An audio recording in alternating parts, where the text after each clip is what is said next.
phones on silent, turn them off the next 5-10 minutes, will be much appreciated. Ireland coach Mark Aston, Ireland captain Liam Finn. Any questions, please? No. Mark, it was a tough gig out there tonight, wasn't it? It was always going to be tough, wasn't it, when you're playing... what's that? Is that heckling? We call it heckling. It's still tough now. Yeah, it was always going to be tough. I mean, you're playing against, you know, a quality opposition, aren't you? And I'm immensely proud of what they served up tonight. The boys, they had more or less double the sets that we had, and obviously the penalty count had a big part of the first half as well when we were losing 9-1. And I'm not being funny, but it's hard enough to play against the world's best and actually get a, you know, the bounce of the ball and the rub of the green. We didn't, you know, I was a little bit disappointed with that. But I thought the boys stuck in there and they were really good, and they had a dig and showed a lot of character, and it's something that just doesn't come overnight, you know. So they've been together for years and years, and the players are in there. We've thrown a group of people together over the last 3 weeks that have got the right ethos and the right team spirit, and you know, it'll develop. Is that the positive you take out of this tournament? It's the fact that rugby league is growing?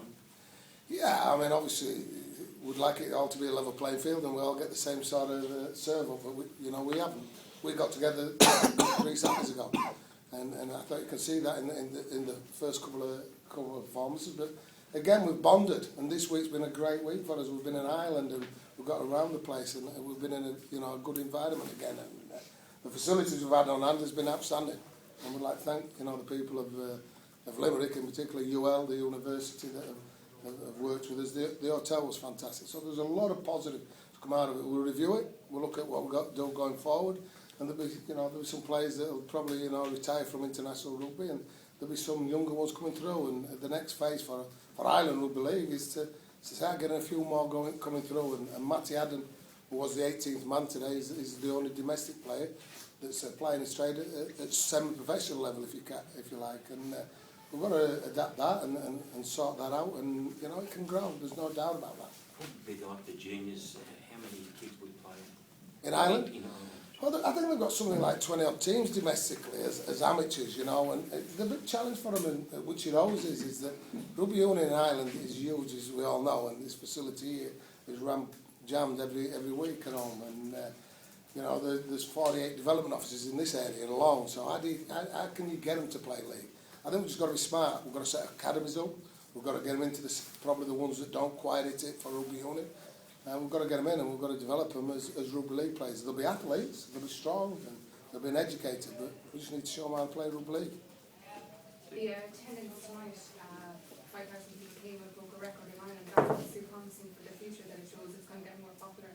Yes, and that's the thing, and we needed to make sure that we were loud and proud tonight, and I think anybody who's walked away from that game will say, hey, they had a dig, and now we can develop it.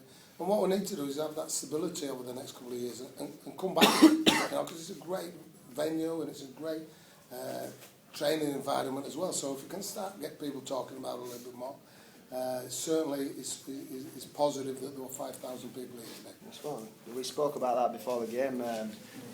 We had a lot of past players at the shirt presentation before the game, and one of the things we mentioned was, as a team, we had to continue with the small footprints that have been made in rugby league in Ireland, and today was the biggest footprint we've put in the game in terms of spectators watching the game, and we had to give them something that hopefully they enjoyed, and they'll come back as more for the next few generations of Irish rugby league.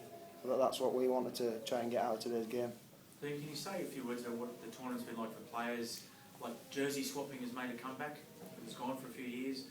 Teams that are getting heavily beaten are being cheered very loudly. It's not something you see in club football that much. Oh yeah, it's fantastic. I think the camaraderie between the players and things like that after the game, and to put it into perspective is Cooper Cronk asked me to swap shirts today after the game, and I play second division rugby league in England, and he's probably the best halfback in the world, and he wants to swap shirts with Ireland, and that's the type of players that the people that play rugby league. Are you telling me he wants to be you? I'm saying, Is that what it is? He's aspiring to be just like me. See if we can get a game in Championship this season. What did you think when he said that to you? Well, it was prompted from White, and obviously when people that I want to talk to you and things like that. I mean, we're travelling back on the same flight as them, and it'd be nice to have a chat with them. And I'm sure that they'll be willing to pass their knowledge on, because the message that we get from a lot of the NRL players is they want the game to develop, and they're happy to pass on their knowledge, and they're secure enough in their own knowledge that they're happy to pass it on. They're not nervous and worried about the positions because they are that good. Mark, you said about stability. Does your appetite of being at the head of it remain intact for 2, 3, 4, 5? Yeah, I mean, it's been challenged. It's been challenged over this period leading up to it. But I think when you come into camp and you get these group of people that got the passion and the desire to be better, I think it comes back. It comes flooding back. And I have spoke to, and I'll be speaking to the number of players again, is that I fancy doing it again. I always like the challenge. It's certainly a challenge. We started something. I wish this had happened 3 years ago when I first started. We'd known where we was.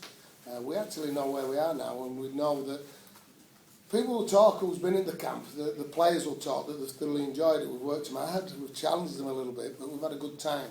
There's been no curfews or anything like that. It's been all above board, obviously.